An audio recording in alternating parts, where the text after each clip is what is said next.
lu moom nangu naa mbir mu ne am na jege amu ci problème waaye bàyyi rek kay xam la yàlla ku ñëwul ci bàyyi doo xam yàlla ay fen la ku ngeen dégg mu wax ko dafay fen man maa leen ko wax moom xam na ne day fen waaye yéen xale yi may déglu ak yéen ñi nekk ci yeneen këri diine yi laa bëgg ngeen xam ne loolu fen la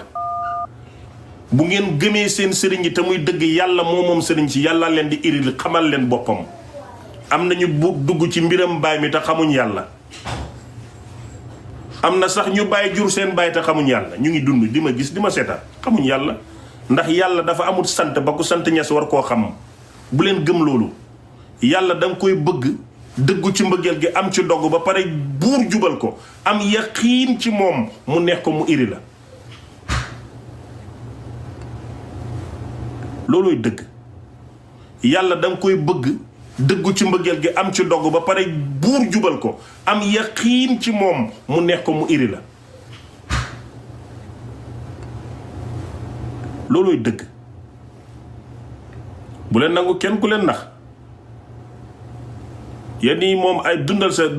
sa organisation la xam nga problème bi mooy dañu dem ba jàpp kër diine yi organisation da ngay gis kuy wax ngir mbiram gis nga sëñ Abdou Samad Mbacke bi muy tontu Moustapha Diop Koki nam ko tontoo loolu neexuma tontu bi baaxul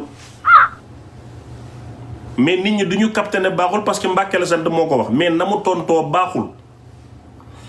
moom Mbacke la sant dafa waroon a ñëw tontu ci maarifatu billaahi tontu ci xam-xam bu wér waaye déedéet waaw sëñ Touba kii bul tudd Ibra Niass naqari na mbokk yi mais affaire mbokk yi la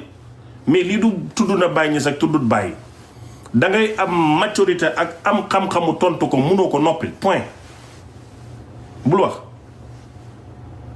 mais Sénégal nag dañu ñëw jël affaire yi def ko mbokk ak famille ah lii de naqari na xale yi naqari na waa kër gi mais xale yi leen waa kër gi leen sëriñ bi la mais lay dëgg ci biir kër sëñ bi moom dëgg fépp la déglu naa tontu bi ma xam ne kii benn waay juy defar mbokk la nekk ci programme waaye tontuwul ci xam-xam te sëñ Abdou Samad Mbacke nit ku baax la boroom xam-xam la ku sell la bañuma loolu mais la mu tontu Moustapha Diop Koki du xam-xam te ñu ngi koy partagé ci réseau yi ma dugg ci commentaire yi 5000 commentaires ñëpp naan sëñ bi boo génn toon mu ñëw man leen sëñ bi lu mu fi wax waxul dara di ayow Moustapha Diop du sëdi sëñ Touba yaay sëdi sëñ Touba la mu wax d'accord dimbaleel taaliba yi la mu wax fam ko teg ñëwal ci moom waaye déedéet mbokk yi mer neen mbokk yi suñ meree et après ñim naqari bari na et après mbir mi du naqari na mais la mu wax nan nga koy réglalee taalibe ba ñu xam lii mooy lan man loolu laa def nii wan leen ne fa mu toll dafa namm leneen waaye bu mu fàtte ne ka ko nammal loolu mooy Serigne Touba na ko gën a topp ndax am ko jeexut lii problème mënu ci am problème mënta am ci lii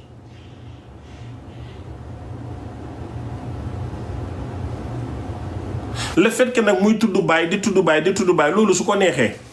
tuddal baay ba suba du problème tuddal sëñ Touba ba suba du problème waruta nekk fitna ci murit ñu tudd baay comme ni mu waruta nekk fitna ci taalibe baay ñu tudd murit loolu du problème si tu es blessé parce que dafa tudd baay ne mbiri baay ngi dox mais moom waxam la mais mbiri sëñ Touba taxawul Touba ëpp Medina Baye jumaay Touba ëpp jumaay Medina Baye fuuf gën koo rafet bu sëñ Mountakha toogoon ne 10 milliards laa bëgg ci benn bis la koy am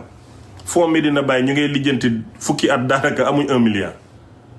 donc kon am na yoo xam ne jar na mel école bi Baye Niass tabaxaloon boppam ba tey am na classe yu seen mu nga foofu kaw la diggi hôtel bi day taa sooy dugg ci école bi mu taa sëñ Mountakha def na école 34 milliards donc la luy loolu dafa am yoo xam ne buñ ca yeggee nag den koy wax ba mu leer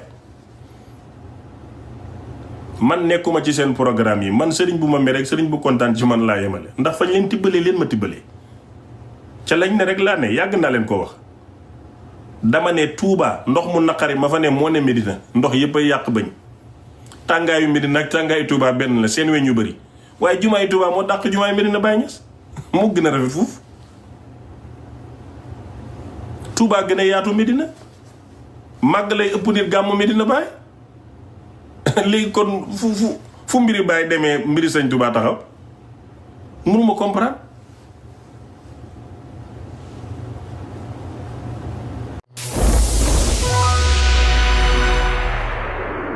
Sénégal Info TV, la Chine de tous les Africains, abonnez-vous.